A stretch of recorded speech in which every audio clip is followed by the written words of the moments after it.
आपको ये समझना पड़ेगा कि आखिर जो हमारी आधुनिक भारत है, मॉडर्न हिस्ट्री, वो स्टार्ट कहाँ से होता है। यहाँ पर आप लोग देखेंगे कि जो पुर्तगाली कंपनी है, अंग्रेज कंपनी है, ईस्ट इंडिया कंपनी है, तो इनका जो स्टार्टिंग होती है वो 1400 के आसपास जो है स्टार्ट हो जाती है। बट इस टाइम तो इंडिया में मुगल लोगों का साम्राज्य था, जिसे हम लोग मिडेवल हिस्ट्री में पढ़ते हैं। और कुछ इतिहासकार ये मानते हैं कि जो मॉडर्न हिस्ट्री की शुरुआत हुई थी वो 1757 में प्लासी के युद्ध में हुई थी। और कुछ इतिहासकार जो 1857 की क्रांति है उसके बाद से जो है मॉडर्न हिस्ट्री की शुरुआत मानते हैं, क्योंकि उसके बाद जो है चार्टर एक्ट आया था 1858 का, जिसके कारण जो भारत का कंट्रोल था वो ब्रिटेन की महारानी के हाथ में चला गया। तो ये कुछ इतिहासकार थे। अभी इनको आप साइड रखिए, अगर आप इसकी पेड़ की रूट पर आएंगे तो आपको अच्छे से पता चल जाएगा कि मॉडर्न हिस्ट्री की शुरुआत कहाँ से होती है। तो आज हम लोग पढ़ने वाले हैं विदेशी कंपनियों का भारत में आगमन।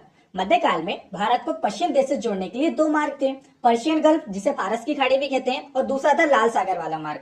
देखिए, ये जो लाल सागर वाला जो मार्ग था ना, ये दो कारणों से काफी दुष्कर था, काफी कठिन था, कॉम्प्लिकेटेड था।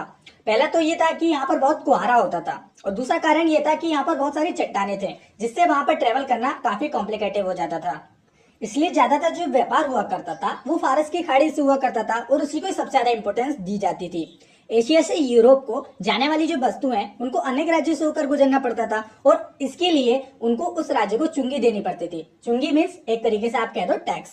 यूरोप के व्यापार में इटली के व्यापारियों का एकाधिकार था, यानी कि मोनोपोली थी। इसी के कारण जो यूरोप था वो हमारे एशिया से व्यापार नहीं कर पाता था। 1453 ईस्वी में तुर्कों ने कस्तुनतुनिया की विजय कर ओटोमन साम्राज्य की स्थापना करी। ओटोमन साम्राज्य को आप हिंदी में तुर्की साम्राज्य कह सकते हैं। इसके बाद जो फारस की खाड़ी थी ना, उस पर पूरा कंट्रोल ओटोमन साम्राज्य का आ गया।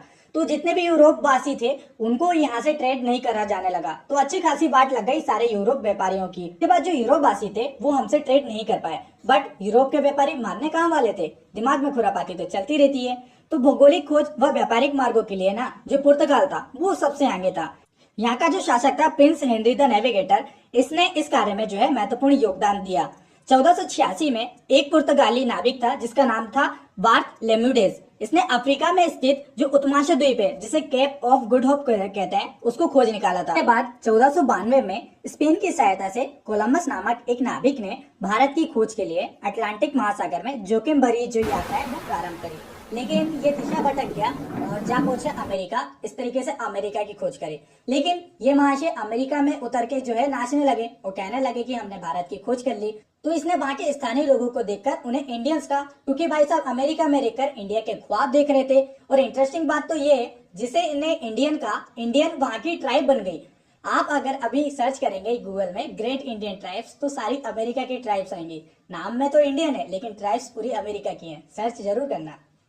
इसके बाद 1498 ईस्वी में एक पुर्तगाली था वास्को डी गामा। उसने उत्तमाशा आंतरिक यानी कि जो केप ऑफ गुड होप है उसके रास्ते से होकर जो है वो भारत में एंटर कर गया था। इसलिए एनसीईआरटी ने बहुत अच्छा ऑडियो बनाया हुआ है, उसमें वास्को डी गामा ने कैसे जो है ये पूरा रास्ता तय करा, कौन कौन सी परेशानी झेली और किस किस ने उसकी हेल्प करी, बहुत अच्छे से बताया गया है। तो मैं टेलीग्राम ग्रुप में जो है उसको सेंड कर दूंगा, तो आप फटाफट जो है टेलीग्राम जो ग्रुप है उसको ज्वाइन कर लीजिए। समुद्री मार्ग की खोज के बाद धीरे धीरे और भी यूरोपियन कंपनियां हमारे इधर आने लगी। तो हम लोग को ये सारी यूरोपियन कंपनियों के सीक्वेंस याद कर लेना चाहिए, ऑब्जेक्टिव में काफी हेल्प करता है।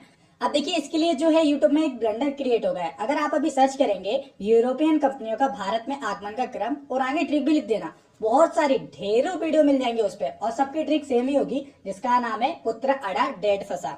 अब देखिए, यहाँ पर मैं ये क्यों बता रहा हूँ, भारत में यूरोपियन कंपनियों का जो आगमन है ना, वो उसके लिए ये ट्रिक नहीं है। वो जो ट्रिक है ना, यूरोपियन कंपनियों का जो स्थापना वर्ष है उसको याद करवाने के लिए। अब जैसे देखिए उसमें लिखा है ना पुत्र अड़ा डेढ़ फंसा, तो देखिए पुत्र से हो गया था पुर्तगाली आपका, अड़ा से हो गया था आपका अंग्रेज, और डा से हो गया था डच ईस्ट इंडिया कंपनी, ठीक है, और डेड से हो गया था डेनिश ईस्ट इंडिया कंपनी, फंसा से फ्रांसीसी कंपनी। ओके, तो ये जो एक सीक्वेंस आ रहा था उसका, तो ये ट्रिक में जो सीक्वेंस याद कराया जा रहा है ना आपको, वो यूरोपियन कंपनी के स्थापना वर्ष का क्रम है, ओके, ना कि यूरोपियन कंपनियों के भारत में आगमन का क्रम। तो देखिए इसमें फर्क क्या है, छोटा सा फर्क है कि उसमें जो है अंग्रेजों को पहले बता दिया है कि अंग्रेजों की स्थापना पहले हुई थी। रियल में अंग्रेजों की स्थापना पहले ही हुई थी, लेकिन जो इंडिया में आए थे ना वो डच पहले आए थे, फिर बाद में अंग्रेज आए थे। तो दोनों का सीक्वेंस आप याद रख लेना। दोनों के चार्ट जो है मैंने स्क्रीन में आपको दिखा दिए हैं, और इनके जो है कंपनी के नाम भी आप याद रख लीजिए। जैसे पुर्तगाली कंपनी का जो नाम था वो एस्टाडो दा इंडिया था, डच कंपनी का जो नाम था वो विरिंगदे अस्तुदो इंडिसे था। ब्रिटिश ईस्ट इंडिया कंपनी का जो नाम था वो the governor and company of merchant of London trading into the East Indies. तो देखिए इतना नाम याद नहीं करना है, यही हमारी जो ब्रिटिश ईस्ट इंडिया कंपनी थी वही उसी का नाम है। डेनिश ईस्ट इंडिया कंपनी और फ्रांसीसियों की जो थी कंपनी द इंड ओरिएंटल, इन कंपनियों का नाम था ये। तो दोनों आपके स्क्रीन में, इनको आप अच्छे से रट लीजिए, कंफ्यूज बिल्कुल मत होना। अगर स्थापना वर्ष का बोले तो आपको ये वाला सीक्वेंस बताना है, और अगर भारत में आगमन का क्रम बोले तो ये वाला सीक्वेंस बताना है। ओके, पता नहीं क्यों नहीं इसमें लोगों ने ध्यान दिया, लेकिन मैं आपको बता रहा हूँ, कंफ्यूज बिल्कुल मत होना। तो देखिए अब अगला पार्ट जो आएगा ना हमारा, वो ये सारी कंपनियों को हम लोग डिटेल में पढ़ेंगे एक एक करके। ओके, और हाँ, नीचे ये जो बॉक्स दिख रहा है ना कमेंट वाला, तो प्यारा सा एक फीडबैक दे दीजिएगा। तो दोस्तों के साथ वीडियो शेयर करने का आइडिया बिल्कुल भी बुरा नहीं है, कर दीजिएगा। इसी तरह मैं वीडियो लाता रहूंगा। अभी के लिए थैंक यू एंड बाय।